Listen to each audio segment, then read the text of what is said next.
que nous regrettons, et je l'ai dit hier à l'Assemblée nationale, c'est que toutes les propositions qui ont été faites par les praticiens de terrain, les enseignants, les parents, les élus locaux, les parlementaires comme moi, n'ont jamais été prises en compte. On est dans une gestion depuis maintenant plusieurs mois totalement indigente de la situation dans les écoles. Pas de remplacement, pas de tests salivaires qui ont été annoncés mais qui ne sont pas effectifs, pas de vaccination prioritaire des personnels dans les écoles. Donc, bien évidemment, la fermeture des écoles risque de s'imposer, mais elle s'impose en raison de la circulation des virus, mais elle s'impose surtout en raison de l'indigence de la gestion ces derniers mois, puis surtout de cette décision, de cette gestion solitaire par le président de la République et le Conseil de défense des décisions sans jamais prendre en compte les remontées du terrain. Moi, je suis un député de la Seine-Saint-Denis en colère parce que nous sommes le département le plus exposé, le département le plus contaminé et le département le moins vacciné.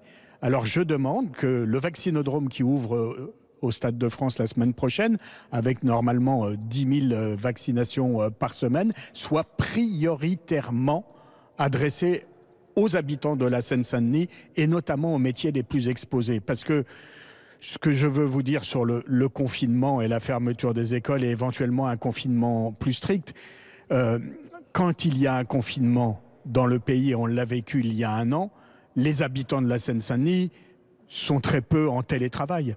Ils sont en première ligne et en deuxième ligne. Donc ils vont continuer de prendre les transports, ils vont continuer de s'exposer en travaillant dans les métiers essentiels et ils vont continuer d'être exposés. Donc il y a besoin de cibler prioritairement et d'avoir une attention vis-à-vis de la population de ce département populaire, ce qui n'est pas le cas aujourd'hui.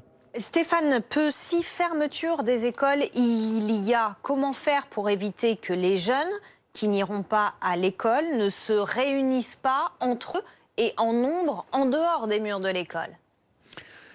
Ce sera sans doute pas facile, mais je dois vous dire que la population de la Seine-Saint-Denis, contrairement à beaucoup d'images reçues, suit les préconisations avec beaucoup de discipline. Moi, ce week-end, j'ai été à la fois sur le marché de Saint-Denis et puis ensuite dans les rues de Paris, et le masque était beaucoup mieux porté sur le marché de Saint-Denis dimanche matin qu'il l'était dans les rues de Paris dimanche après-midi. Donc cessons d'avoir une vision souvent condescendante de la population et de la jeunesse de ce département. Elle respecte avec discipline les consignes, mais en même temps, bien évidemment, la densité urbaine, la promiscuité de beaucoup de logements rend le confinement beaucoup plus difficile dans un département comme le mien que dans beaucoup d'autres. Donc il va falloir laisser ouverts les parcs, les espaces, avoir une gestion intelligente de la mesure. Stéphane, un dernier mot spécifique sur la question éducative, parce qu'en Seine-Saint-Denis, c'est un vrai sujet, on l'a vu au cours du premier confinement, ça a pesé très lourd, c'était compliqué d'assurer la continuité pédagogique parce que, vous le signaliez, il y a des familles qui travaillent et qui ne peuvent pas s'occuper en même temps des devoirs à la maison. Est-ce que vous êtes inquiet ? Oui, je suis très inquiet, et ce d'autant que depuis un an, il y a pratiquement rien qui a été fait pour favoriser l'enseignement à distance.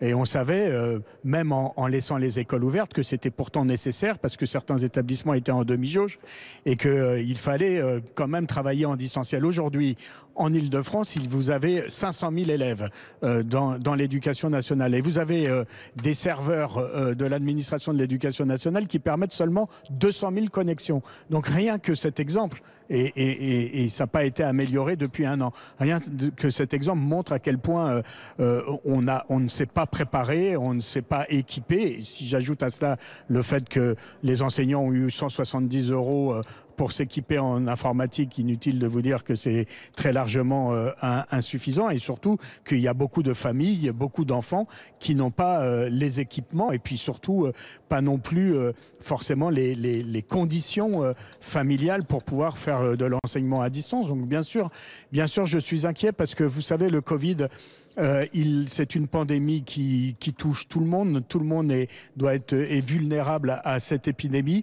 mais elle frappe beaucoup plus les milieux sociaux défavorisés. Et on le voit à chaque fois dans notre département. Merci beaucoup Stéphane Peu d'avoir été en direct avec nous.